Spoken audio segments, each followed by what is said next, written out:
noches, El Salvador. Bienvenidos una vez más, sean todos ustedes esta noche para disfrutar la entrevista 8 en punto. Soy Sergio Méndez. Esta noche vamos a conversar sobre diferentes temas que ya los habíamos compartido con ustedes en las diferentes redes sociales. ¿Con quién? Por supuesto, con el doctor René Portillo Cuadra. Nos estará acompañando también otro legislador dentro de este panel, Ernesto Mason, también legislador del Partido Arena, y también don Rodrigo Ávila. Estaremos conversando esta noche sobre diferentes temáticas, por supuesto, lo último que ha acontecido dentro de los diferentes centros penales de nuestro país, porque las autoridades han dicho que la masacre de Opico se generó las llamadas telefónicas de ese penal y también del penal de Barrios. Conoceremos lo que ustedes han conocido en el pasado como pornofiestas. Esta noche vamos a abordar de ese tema, también sobre la situación interna del Partido Arena de cara a las elecciones de las próximas autoridades, ya que el señor Velado ha dicho que ya no va a seguir más en la dirección de este organismo. Conversaremos esta noche de muchos temas, incluyendo declaraciones de probidad. Acompáñenos como todas las noches a las preguntas que hemos articulado para todos ustedes. Permítame, le comento. ¿Tiene el actual gobierno la capacidad para controlar el alto índice delincuencial que hay actualmente en nuestro país? Un 21% dice que no y un 79% dice que no. Solo un 21% dice que sí, de 256 votos. Y eso es sin haber iniciado la entrevista. Señores, ¿qué resultados se obtendrían al declarar el estado de excepción en el país? Sí, en algún momento se obtendrían resultados positivos. De 196 votos, un 52% dice malos y un 48% dice que buenos. Y nos incorporamos para saludar a nuestros invitados. Ernesto Mason, un placer tenerlo en su casa. Gracias por acompañarnos. Un gusto, Sergio. Gracias por la invitación. Un saludo a los colegas y a los televidentes. Gracias a usted, doctor Portillo Cuadra. Un placer tenerlo en su casa. Muchas gracias, Sergio. Un saludo fraterno para la familia salvadoreña y para dos colegas que nos acompañan, hermanos areneros. Don Rodrigo Ávila, un placer tenerlo en su casa. Gracias por acompañarnos. Buenas noches, Sergio, Ernesto, René y al pueblo salvadoreño que nos mira. Muy buenas noches. Buenas noches. Gracias a los tres por hacernos parte de su agenda y atender nuestra llamada. Vamos a iniciar con estos temas, pero para efectos de ilustración le presentamos un collage de las noticias más importantes que se han consignado dentro de las maderas de los periódicos más importantes. Fiscalía desmiente que haya capturas por masacre de los trabajadores en Opico. Analista dice que la tregua especializó a las pandillas en el país. Señores, la entrega de armas frente a la OEA que se realizó en el pasado. Gobierno piensa llamar a reservistas del ejército por estado de excepción. Con este tema vamos a arrancar. Asamblea Legislativa apoya estado de excepción. Presidente de la Corte Suprema considera viable el estado de excepción. Cámara recibe orden de procesar a expresidente Saca por enriquecimiento ilícito en materia civil. Todavía se espera en materia penal qué es lo que va a decir el fiscal general de la República, también del señor Funes. Belarmino Jaime, sin migración, no sabe nada de los viajes del señor Funes, ya es para pensar otras cosas. Bukele emplaza a Sánchez Serén, es hora, señor, de actuar antes que sea demasiado tarde. Con relación al estado de excepción, dirigentes de Arena avalan decisión de Velado de no buscar la reelección. Y con esta nota iniciamos. Ernesto Mason, lo hago con usted rápidamente, sobre la posibilidad concreta donde se reunieron con el presidente de la República de la implementación del estado de excepción. ¿Cuál es su opinión, visto desde el Partido Arena, ya que en algún momento algunas personas dicen prácticamente sacar a los reservistas, llamar a los reservistas, sacar al ente castrense a la calle y un estado de excepción es el último cartucho que tenemos ya en este país? Su opinión, por favor. Mira, vemos nosotros con mucha preocupación el hecho de que este gobierno sigue sin encontrar el rumbo, sigue sin tener planes efectivos en materia de seguridad, sigue sin dejarse ayudar por los diferentes sectores de la vida nacional, sigue improvisando y sigue con los funcionarios menos idóneos a cargo de las instituciones que deben velar por la seguridad pública de los salvadoreños. Los mismos funcionarios que fueron parte del pacto entre el gobierno y las pandillas siguen estando formando parte del gabinete de gobierno. El arquitecto del pacto con las pandillas, el general David Munguía Payés sigue siendo el ministro de Defensa. Y nosotros vemos con preocupación que este tipo de medidas de excepción puedan ser mal empleadas por el gobierno para tratar de coartar algunos derechos de la ciudadanía y no para lo que están estipuladas en la Constitución, que es para proteger al pueblo salvadoreño en casos excepcionales y en casos donde haya que tomar este tipo de medidas para combatir la delincuencia y la criminalidad, como debería ser el caso. Vemos, por ejemplo, que un régimen de excepción podría permitir el uso discrecional de fondos, y ojalá no lo vayan a utilizar esto para resolver un problema fiscal o para tratar de paliar la crisis fiscal en la que este gobierno ha metido al país. Ojalá no quieran ocupar estas medidas de excepción para coartar la libertad de prensa y para callar a los medios de comunicación libres e independientes. Y ese tipo de cosas son las que tenemos que tener cuidado. Sin embargo, nosotros no estamos cerrados y estamos dispuestos a evaluar, y si el gobierno presenta un plan sensato, focalizado, de medidas de excepción, cómo se ejecutarían, en qué lugares. ¿Usted le aplicaría el estado focalizado cuando pueden emigrar de un departamento a otro? Bueno, es algo que tendríamos que analizar. ¿Ustedes pondrían cerrojos o candados porque el estado de excepción no viene en combo, sino que en algún momento, por ejemplo, con la libertad de expresión de la prensa? Tendríamos que analizar la propuesta que presente el gobierno, que es a quien le compete presentar una propuesta y la Asamblea Legislativa avalarla. Ok, doctor Portillo Cuadra, mismo tema. Bueno, justamente inicio con lo que concluía Ernesto Mason. Efectivamente, hasta este momento como Asamblea Legislativa no tenemos una propuesta de régimen de excepción. De acuerdo a nuestra Constitución, el régimen de excepción tiene que ser pedido a la Asamblea Legislativa por el Consejo de Ministros. Hasta este momento no lo tenemos. Hay que distinguir dentro de lo que es régimen de excepción y medidas excepcionales. El régimen de excepción, para implementarse, necesita de un decreto legislativo en el cual se pudiera restringir hasta 8 derechos fundamentales. Dentro de ellos, el libre tránsito, la morada, salir del país, la asistencia de defensor, se ampliaría la detención hasta 30 días, es decir, habría 8 derechos que se pudieran conculcar. Pero las medidas excepcionales de orden presidencial pasan porque el presidente pueda hacer uso de más efectivos de la policía y de la Fuerza Armada. Pasa porque tome la decisión de ocupar de manera permanente los territorios más hostiles en el tema de la inseguridad pública, y pasa además por llamar a los reservistas. Estos últimos 3 casos no necesita el presidente de la República ir a la Asamblea Legislativa para que existan esas medidas excepcionales. Hay algo que tiene intranquilo a la población. Es que ante un momento excepcional que vive el país, por supuesto que el país sí necesita medidas excepcionales, pero el gobierno en septiembre del año pasado dijo que no iba a implementar el régimen de excepción. Pareciera ser entonces que fue necesario una masacre de 11 muertos para que él llegara a la conclusión que sí necesitamos medidas excepcionales. Aquí hay un punto que hay que lograr entender. El gobierno debe de utilizar las medidas excepcionales dentro del marco de la Constitución, pero que no nos venga a decir a los partidos políticos que nos pronunciemos por ese régimen sin habernos planteado una propuesta formal. Ese es un punto importante. El otro punto importante es que hay que tratar de distinguir dentro de lo que es estado de emergencia, estado de sitio, toque de queda y régimen de excepción. Este último caso solamente se implementa en aquellos países donde el gobierno ya agotó todas las medidas necesarias. Y aquí es donde viene el tema de fondo. Si el gobierno pide formalmente a la Asamblea Legislativa adoptar un régimen de excepción, eso significa que se está confesando que las medidas ordinarias, que los proyectos, programas que impulsó sobre la base de la seguridad fracasaron. Y aquí viene el tema, por ejemplo, de escuela segura, la policía comunitaria, los grupos de tarea conjunta, los grupos especializados de combate a las pandillas. Es decir, todo ese tema prácticamente se confesaría implícitamente que fracasaron.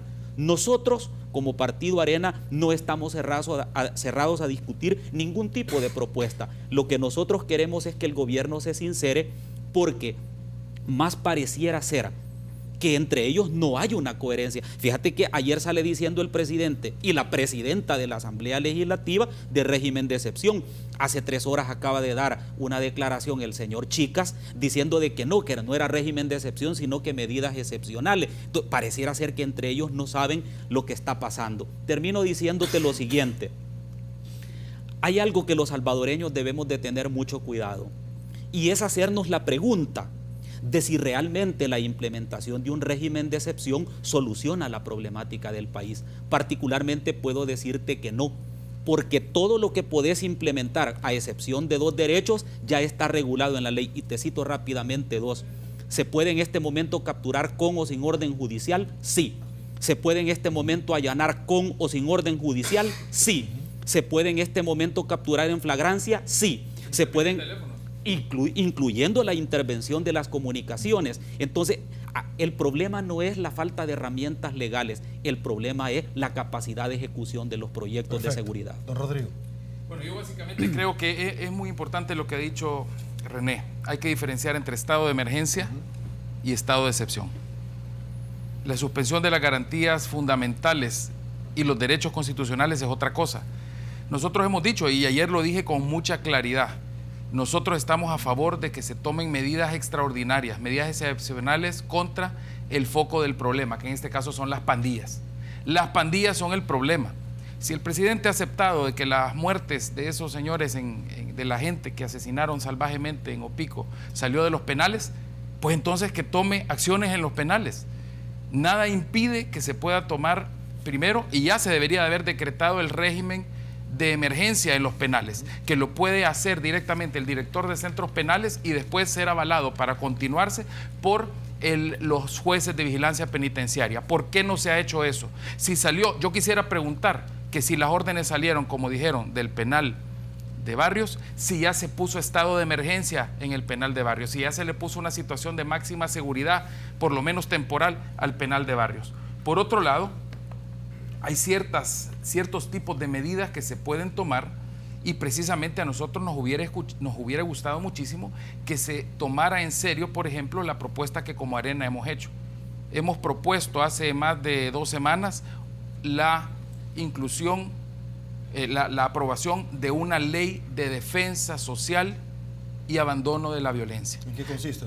Consiste básicamente en poderle dar el instrumento a la policía de extraer selectivamente a todos aquellos miembros que presenten una conducta antisocial o dañosa, una conducta peligrosa. ¿Al interior de la corporación policial? No, al interior de las comunidades, porque hoy, Sergio, se está hablando de que se quiere sacar a los policías de aquellas comunidades donde hay una presencia de pandillas, pero a quienes tendrían que sacar es a los pandilleros que están generando los problemas. Y esta ley daría instrumentos precisamente no solo para favorecer la rehabilitación positiva y posterior reinserción de aquellos que quieran por las buenas, sino que podría dar las facultades de por la fuerza sacar y extraer de las comunidades a estas personas que están generando los problemas. ¿Por qué digo esto, Sergio? Porque aquí actualmente, ¿por qué es importante esto? Porque actualmente es secreto a voces quiénes son. En otros países se buscan estados de excepción o suspensión de garantías cuando, por ejemplo, hay actos de terrorismo y no se puede localizar a los terroristas, y hay que buscar medidas para ubicar a estos terroristas. Pero aquí en El Salvador, y se lo puede decir, lo sabe el pueblo salvadoreño, todo el mundo sabe en las comunidades, en los barrios, en las colonias donde hay pandilleros quiénes son, todo el mundo sabe, y que no han dicho pues ellos mismos que los cabecillas son los que han dado las órdenes de los centros penitenciarios. Entonces hay que poner orden, y para eso nosotros estamos no solo apoyando las medidas excepcionales, pero no necesariamente un régimen de excepción, sino que estamos también promoviendo, y en este caso brindándole al gobierno una alternativa, que en este caso es la ley de defensa social.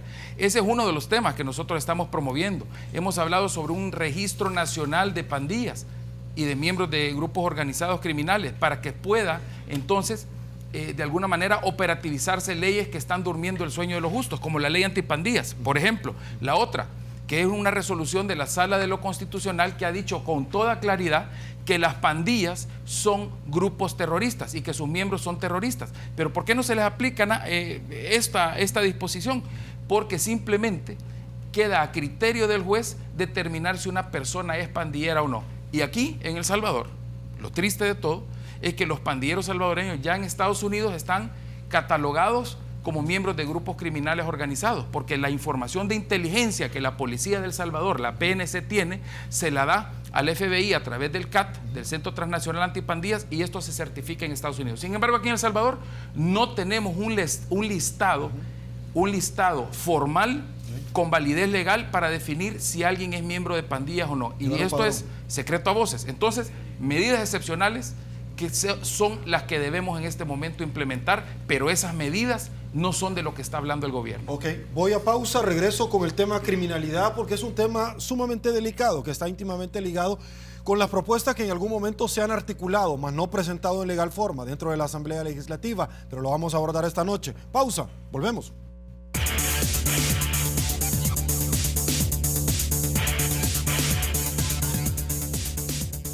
Estamos de regreso, mil gracias El Salvador por su preferencia. Salimos a las calles a preguntarle al pueblo salvadoreño qué opina usted de una propuesta que se ha tirado sobre la mesa y que podría ser presentada a la Asamblea Legislativa, implementación de un estado de sitio o régimen de excepción en alguna medida. Y esto fue lo que nos dijeron los salvadoreños. Escuchemos. Para eso está la Fuerza Armada, para defender el país, va. Y ahora estamos en una guerra prácticamente. La verdad sí estaría de acuerdo, porque sí, la situación ahorita sí está un poco crítica, entonces creo que se deben de tomar un poco de medidas extremas para ver si se puede bajar un poquito lo que es la violencia acá en el país. Pues sí, yo estoy de acuerdo en que lo saquen a combatir la delincuencia, creo que es una muy buena idea, ya que la delincuencia se ha alzado mucho en este tiempo. La verdad sería bueno porque necesitamos, la verdad, más protección y la Policía Nacional no hace nada por ello. Entonces sí sería una buena estrategia y espero que se cumpla. Si en caso es así, espero que se cumpla, porque al final los afectados somos nosotros. Ellos andan en carro tranquilos, están con guardaespaldas algunos, que el ciudadano es el que al final es el afectado, y sería bueno. Perfecto, esto fue lo que dijo la gente con relación a esta propuesta. Rodrigo, debo de preguntarle a usted, porque en algún momento veíamos un rotativo donde las maras se habían especializado con el tema de la tregua, porque les dieron más facilidades que la entrevista 8 en punto para verla noche tras noche, se han dicho muchísimo. Yo debo de preguntarle como exdirector de la Policía Nacional Civil, y esta es la oportunidad, porque seguro le han contado y yo lo he dicho. Una publicación donde la BBC de Londres realizó en el 2004 de una pornofiesta, pero se ubica a su persona en un cargo dentro de la cosa pública del Estado, que se realizó también una pornofiesta, un video que viralmente se han dado manejando en las redes sociales, y donde usted era funcionario en aquel entonces del partido Arena. ¿Cuál es su opinión con relación a esto? Bueno, primero, este documental de la BBC salió a principios del año 2004, yo no era funcionario. Yo comencé a ser funcionario a mediados, en junio del 2004. Segundo, el video aludido fue filmado en el 2003, cuando también este servidor no era funcionario en absoluto.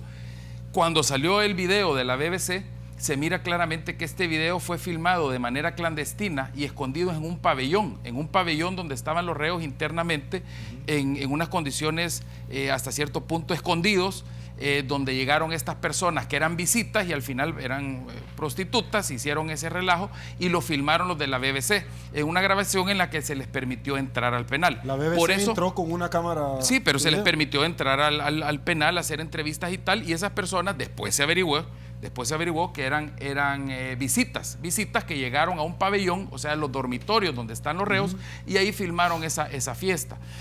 Se tomaron acciones, hubo destituciones posteriormente, no solo por eso, por otras cosas, pero lo interesante es que hay que ver las cosas en su justa dimensión y hay que comparar. Eso fue una celebración, una situación clandestina que se da al interior de un pabellón. Lo que vimos en el último video que se dio en el marco de la tregua no fue algo que se dio escondido en un pabellón de los reos, filmado clandestinamente por una cadena periodística. Fue algo que se dio en el patio central de un penal, no con la concurrencia de los que estaban escondidos al interior de una celda, sino que todos los reos que fueron invitados y concurrieron a un acto para todos en el patio central de un penal, Te voy a que en este caso preguntarle el penal de Izalco. O sea que son cosas muy distintas. ¿Se dieron relaciones sexuales también en el video de la BBC, Rodrigo, que presentaron y que viralmente se ha conocido? Bueno, la cosa es un poco, creo que los dos videos son un poco distintos. Pero primero, sobre el de la BBC se tomaron acciones. Fue un video que se publicó, se tomaron acciones. El video fue publicado un año después de su filmación. Y no solo eso, sino que hubo una reacción. Fue una cosa que se dio de manera clandestina, realizada por los reos. Y aún así se tomaron acciones. Pero lo otro no fue una situación clandestina realizada por los reos. Fue un acto avalado que se dio en el patio central de un centro penal. Y eso es diametralmente diferente. Doctor René Portillo Cuadra, voy a tratar de ir rápido porque quiero preguntarle, al igual que Ernesto Mason y don Rodrigo, y ustedes también, para que nos acompañen, varios temas. Quiero hablar de probidad, porque es un caso que ciertamente a mí me ha llamado muchísimo la atención, y este día yo conversaba con una persona y me decía rápidamente: Sergio, yo no entiendo en alguna medida cómo se pretende implementar el estado de excepción, que él lo avalaba y decía, mira, bajo ciertas excepciones, y lo voy a ir amarrando un tema con el otro. Pero de pronto nosotros vemos que el gobierno no está de acuerdo con las investigaciones de probidad. Es decir, ¿cómo es que sí vamos a arremeter contra las maras? ¿Cómo que sí vamos a arremeter contra todas las personas que cometen un ilícito penal?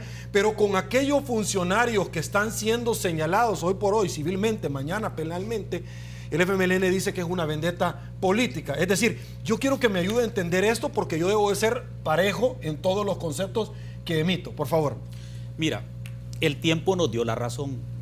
En la última plenaria de diciembre del año pasado, de manera express, el FMLN y los partidos que tradicionalmente le acompañan aprobaron una ley de probidad sin mayor discusión. ¿Qué era lo que contenía esa ley de probidad?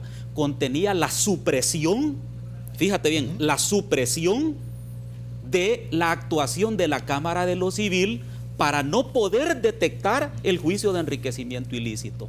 Y lo disfrazaban de tal manera de que lo querían mandar a una sala en particular de la Corte, que ha sido cuestionada en algunos miembros que la integran. Ese punto creo que el tiempo nos dio la razón. Bueno, hay un magistrado que le levantó la mano al cerrajero en su momento. Bueno, ahí está. Ahí tenés dentro de esas anécdotas el tarimazo. Pero quiero referirme a otro tema importante. Que el FMLN diga de que confía en el señor Funes y que lo protege, es un tema que lo está desgastando muchísimo, incluso al interior de sus bases. Porque el FMLN, cuando se juzgó a un expresidente de la República, le exigió a nuestro partido que se desvinculara del juicio que estaba atravesando el expresidente. Ahora ellos hacen todo lo contrario. En lugar de someterlo a la justicia y que sea la justicia la que determine si es culpable o no, ellos lo protegen. Ese discurso de doble moral está desgastando muchísimo al FMLN como partido político.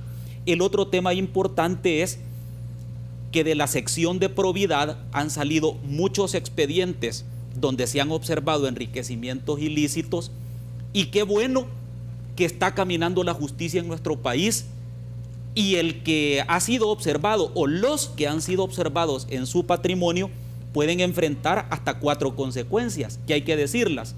Una de ellas es que si se encuentran culpables deben de reintegrar al Estado lo percibido ilícitamente. En segundo lugar, son acreedores de una multa. En tercer lugar, si ahí son encontrados culpables, se le tiene que certificar a la Fiscalía para que inicie el proceso penal por el delito de enriquecimiento ilícito. Además que para las funciones del cargo. Y lo otro es que quedan inhabilitados por 10 años para no poder ejercer ningún cargo público. Yo creo que en el tema, por ejemplo, de las armas que se le encontraron al señor Funes y que costaron más de $90,000, este tema tiene 2 connotaciones. Uno de ellos es que ahora la Cámara de lo Civil tiene que examinar de dónde obtuvo ese dinero. Y la otra cosa es averiguar, eso le corresponde a la Fiscalía, si él adquirió estas armas cuando todavía no se había hecho la reforma a la Ley de Armas y Explosivos, que decía que una persona solo puede tener 2 armas a su nombre. Es decir, eso lo tiene que investigar la Fiscalía General de la República. En términos generales, la institucionalidad está funcionando, y está funcionando para todos. Lo que lamento es que el FMLN, cuando tocan a su gente, en lugar de confiar en el sistema, así como lo exige para otros casos, esté ocultando o arropando a personas que eventualmente pueden ser culpables, sobre todo porque en el caso del expresidente Funes tiene más clavos que una sastrería. Es decir, cada semana le sacan una cosa, otra, y uno dice, hombre, ¿hasta dónde va a tocar fondo? Porque al final tú ves una cantidad de cosas que tienen que ver con la tregua, que tienen que ver con su patrimonio, que tienen que ver con sus bienes, y uno dice, es la de no terminar, y con fundamentos bastante sólidos. Pero en todo caso, creo que debemos de confiar en la justicia del país. Ok, una pregunta rápidamente. Se ha conocido este día donde la señora Wanda Pignato hay unos pagos a tarjetas y a otras deudas que tenía. Además, la primera dama no recibe salario. ¿Cierto o falso? Efectivamente, así se dijo durante el gobierno del expresidente Funes, que ella no iba a percibir salario, que era una funcionaria ad honorem, pero ahora que resulta este tema, lo menos que nosotros le podemos pedir al sistema de justicia del país, y en este caso a la sección de probidad, es que inicie la investigación como debe de ser en cualquier caso. Perfecto. Ernesto Mason, bueno, noticia que está generándose en este momento: Fiscalía brasileña acusa a Lula de lavado de dinero, al igual que también Joao Santana, que vino acá al país, que se vincula a una empresa que en algún momento estaba con el tema del Chaparral y que traía supuestamente plata para sobornos a este país, ex asesor del expresidente Funes. Le comento este tema porque está íntimamente ligado con el tema de probidad. Ernesto Mason, vemos nosotros investigaciones a funcionarios, el señor Cifrido Reyes, hoy por hoy el señor Funes, el señor Flores, expresidente del Seguro Social, etcétera, etcétera, etcétera. Pero vemos también ciertos argumentos donde en alguna medida se dice: es que acabo de recibir una herencia, es que yo todas estas corbatas y lo que yo compraba eran encargos, eran encomenderos. Es decir, ¿cuál es su análisis con relación a este tema? Yo lo que veo es que finalmente el señor Funes y sus amigos van a tener que enfrentar la justicia y van a tener que pagar el precio de sus acciones, porque poquito a poquito se ha venido esclareciendo una serie de indicios de secretos a voces durante su gestión y que ahorita estamos viendo, que están saliendo a relucir. Vimos como resultado de periodismo investigativo que habían mansiones, que había un spa, que había casa de playa, que había hacienda, que habían carros de lujo, etcétera. Ahorita han salido los primeros indicios alrededor de la investigación de probidad, que debería ser una punta de lanza, porque de esta investigación de probidad, que está básicamente escarbando un poquito, solo son alrededor de $700,000, y solo son porque de lo que se habla, de los precios de todas esas mansiones y todos esos dineros, es muchísimo más que eso.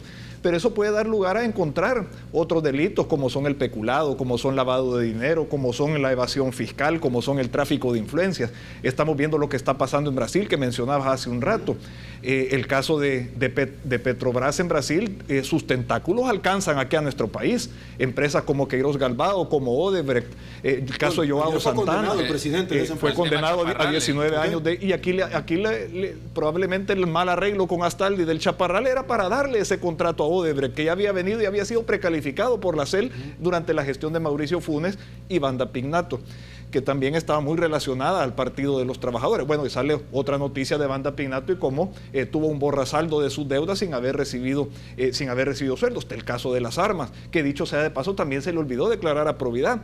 Y hay armas exóticas que valen varios miles de dólares dentro de esas 93 armas que tenía el señor Funes. Este es el caso que cada vez están saliendo a relucir más indicios de la mal llamada tregua, que en realidad fue un pacto entre el gobierno y las pandillas que ha permitido que las pandillas se fortalezcan muchísimo, se armen mejor, tripliquen su área de gestión en el territorio nacional y que ya hayan llevado a niveles de 24, 25 homicidios al día que estamos viviendo en este momento. ¿Quién es el responsable, si se fue a jactar a las Naciones Unidas, Mauricio Funes, de que la tregua o el pacto del gobierno de pandillas era un gran logro de su gobierno? Entonces, todas estas cosas que se están investigando, está el tema de los viajes también, que misteriosamente ha desaparecido la información en Casa Presidencial. Y inmigración ahora también. Ahora dicen que también en migración ha desaparecido. Entonces, quizás porque no quieren que se sepa con quién viajaba.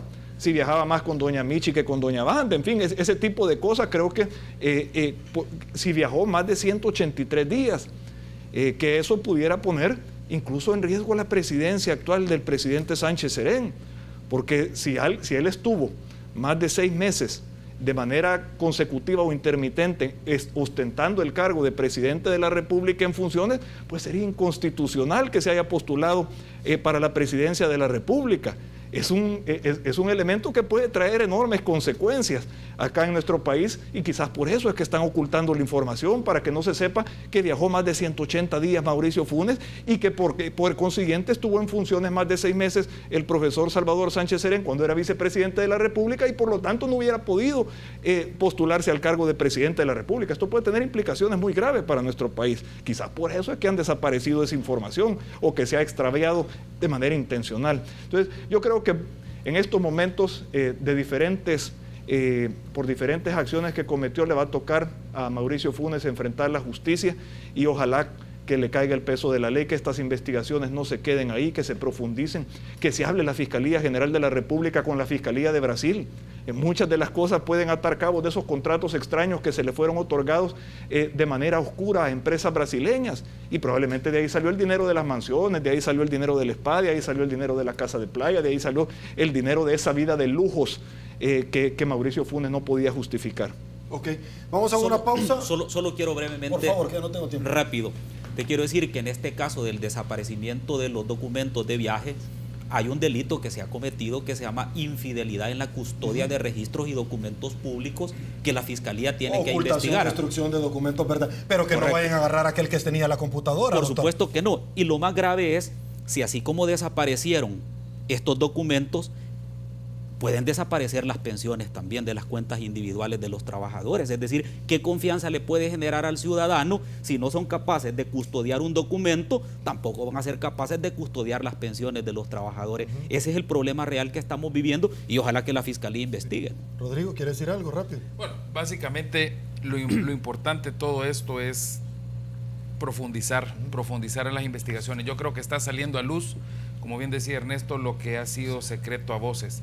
Y hay posiciones que son totalmente insostenibles. Por ejemplo, el tema de las corbatas. A mí yo traigo esto a colación porque inclusive los ministros se quejaban de que el presidente Funes en aquel momento no lo recibía, mucho menos creo que se hubiera prestado para traerles encarguitos y corbatas. Como encomendero. Como encomendero. Encomendero. Ok, bueno, pero déjeme decirle también que en algún momento, si no se encuentran en inmigración los viajes, está Aeronáutica Civil, y si no, por último, las mismas aerolíneas que sí se enfrentan a una multa de carácter internacional. Lo que pasa es que la mayoría de esos vuelos eran privados. ¿Sí? Y una de las cosas precisamente grave de todo esto es que esos vuelos privados, el costo de esos vuelos privados asciende a miles. Si no, bueno, yo creo que por tantos que fueron ya asciende a millones de dólares. Solo un viaje famoso que hubo, haciendo los cálculos, costó ese viaje, según dicen los expertos en este tema de los costos de los aviones. ¿A Disneylandia?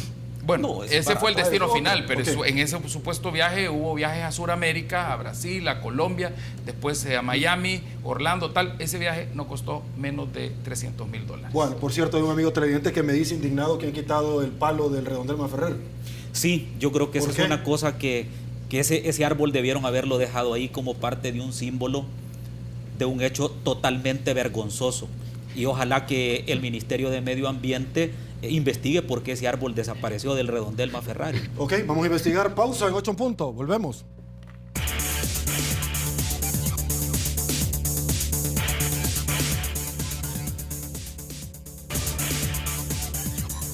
Estamos de regreso, mil gracias El Salvador. El señor Jorge Velado ha dicho no va más en la dirección del COEN, este organismo del partido Arena. Los comicios electorales se habían dilatado un año, luego que el año pasado, como ustedes recordarán, se tuvo que llevar a este ejercicio democrático al interior del partido Arena. Yo les pregunto a mis invitados de esta noche, Rodrigo, inicio con usted, ¿cuál es su opinión? Muchos celebran y dicen que bueno, porque para que esto sea una verdadera fiesta democrática, en alguna medida se le había pedido al señor Velado que se apartara para tener precisamente la posibilidad concreta de elegir a personas que podían llegar al interior del partido Arena. ¿Cuál es su opinión de lo que se viene en Arena? Yo creo que hay que abrir los espacios, y en ese sentido, Sergio, yo he sido el primero en dar el ejemplo. Yo fui presidente del COEN en un momento. Correcto. Y también me hice a un lado. En este caso hay que reconocer esa virtud que ha tenido Jorge Velado de abrir ese espacio, y también hay que reconocer la apertura que ha habido y modernización que ha habido en el partido. Tenemos más de la mitad de nuestra bancada con personas que son nuevas, no solamente en la política, sino que en el partido. Ha habido una apertura, ha habido una renovación. Además, somos la primera fuerza política del país. Pero lo importante es que el proceso sigue. En septiembre van a haber opciones, en septiembre van a existir oportunidades para participación amplia.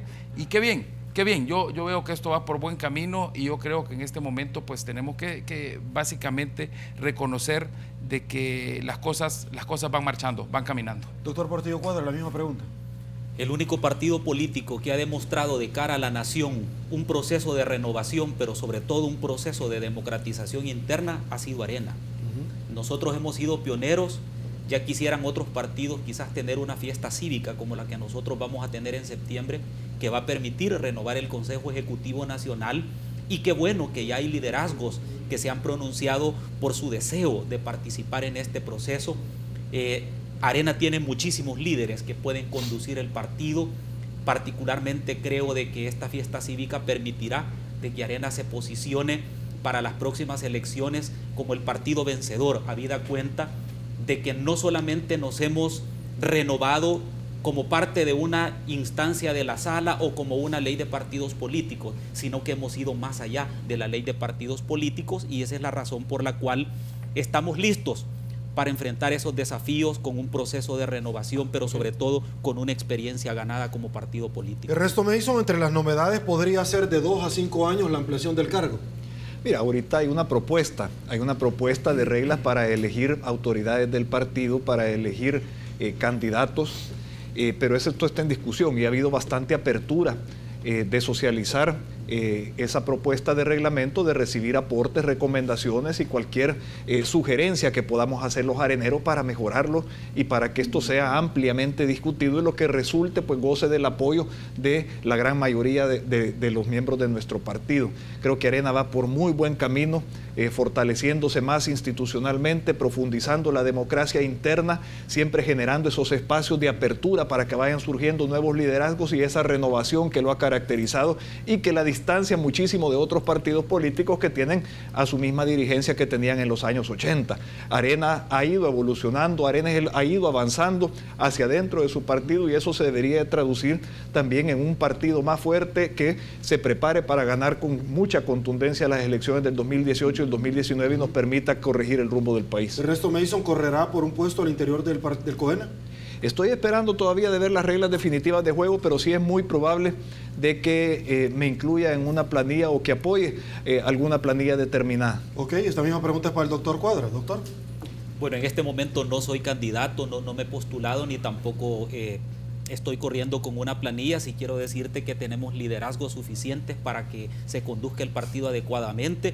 El licenciado Ernesto Mason es uno de esos liderazgos, don Hugo Barrera, Norman Quijano, Gerardo Zubillaga, muy probablemente Edwin Zamora, y hay tanto liderazgo que pudiera conducir el partido a quienes estamos dispuestos a apoyarlos para consolidarnos como un partido político pionero de las libertades fundamentales del país. ¿Pero valoraría usted esta posibilidad de cara a subir al directorio, a la Junta Directiva de la Asamblea Legislativa? Bueno, de hecho, si tú te acuerdas, cuando tomamos posesión, se dividió el periodo legislativo, particularmente en el caso de Arena. Va a haber una renovación que dentro de más o menos en noviembre se va a asumir estos cargos. Rodrigo también sube a la Junta Directiva, igual el doctor Donato Vaquerano, Silvia Ostorga y tu servidor. Ok, quiero compartirles una nota que un amigo televidente me ha enviado y me dice: recibido fecha 4 de marzo, licenciada Ivette Morales, gerente de comunicaciones, la presente Junta Directiva en reunión de este día, es decir, en ese momento, con el objeto de ordenar y evitar la saturación de personal en el Salón Azul, acordó que a partir de esta fecha se restrinja a través de esa gerencia el ingreso de fotógrafos y periodistas de grupos parlamentarios, asistentes de prensa, diputados y diputados, medios de comunicación externos al área de la Junta Directiva y curules, es decir, que únicamente se deberá hacer presencia personal de la prensa institucional. ¿Es cierto esto? Lo que quieren es simple y sencillamente callar las voces que a través de las redes sociales nosotros comunicamos. Lo que quieren es que no hayan Twitter, que no hayan mensajes por redes sociales de lo que está pasando en tiempo real en la Asamblea. Esta medida dictatorial es no solamente antidemocrática, sino también inviable. en este órgano de Estado que por antonomasia es un órgano de Estado deliberativo y el pueblo salvadoreño tiene derecho a saber. Pero es cierto esto, Rodrigo. Porque Bueno, recién nos hemos enterado. La prensa ya se le había dicho que agarraba galletitas el señor Cifrido Reyes y Coca-Cola en algún momento cuando se le pidieron explicaciones. Ahora recién no hoy en la tarde entrar. tuvimos reunión de fracción, ahí estaba Neto y René y tu servidor y los demás diputados de la fracción, y nos hemos enterado de esta situación hoy en la tarde. Y como bien dice y apunta René, eso es totalmente inaceptable y esto va en contra de lo que debería de ser el ejemplo de apertura, el ejemplo de democracia y de transparencia que tiene que dar el primer órgano del Estado. Y además no es cierto lo que dice la nota, que fue una decisión de Junta Directiva, Sí, acá, dado que nos informan nuestros representantes en la Junta Directiva de la Asamblea Legislativa. Jacqueline Noemí Rivera Ábalos, quinta secretaria de Junta Pero Directiva. no fue discutido en Junta Directiva, fue una los- disposición de la presidenta de la Asamblea Legislativa que coarta la libertad de prensa y le quita el acceso a los medios de comunicación libres e independientes de poder cubrir en el Pleno de la ¿Y Asamblea el reglamento Legislativa. interno de la Asamblea Legislativa no fue discutido? No, lo que pasa es que ese acuerdo viola el reglamento interno de A la eso me estoy Asamblea, refiriendo, pero claro. además de eso, te aviso una cosa y lo voy a decir despacio Ajá. para darme a entender. Si aplican esa disposición, nosotros vamos a recurrir a la sala, porque esa disposición no es una disposición administrativa, es una disposición que coarta libertades fundamentales de los legisladores ¿O que esta por disposición ya constitución entra en el tenemos. régimen de excepción que se va a implementar? Dios Bueno, quiera que no. porque por ahí va el tema. Dios quiera Por ahí que no. podría ir. Lo que pasa es que ocupan la matonería legislativa, a veces ocupan simplemente la aritmética de los votos y en la directiva también a veces pasa lo que pasa en el Pleno. Ok, vámonos a pausa. Estos 8 puntos, volvemos. Estamos de regreso. Rodrigo, hay una pregunta antes de finalizar puntualmente para usted.